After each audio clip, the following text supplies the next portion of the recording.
Guys, welcome to our channel. In this video, you will learn on how to pay Jollibee using your Gcash account. So, first thing you should do, for example, you are going to order food from Jollibee online. So, we are going to use the Grab food. Then after that, just proceed to the food section. Okay, so right here, you just have to look for the Jollibee.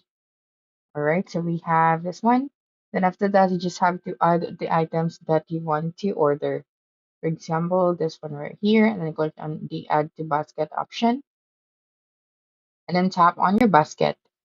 Okay, and then after that, you just have to proceed to your payment details. So here, just have to tap on the see all option, and then you have here this different methods. So make sure to select the Gcash.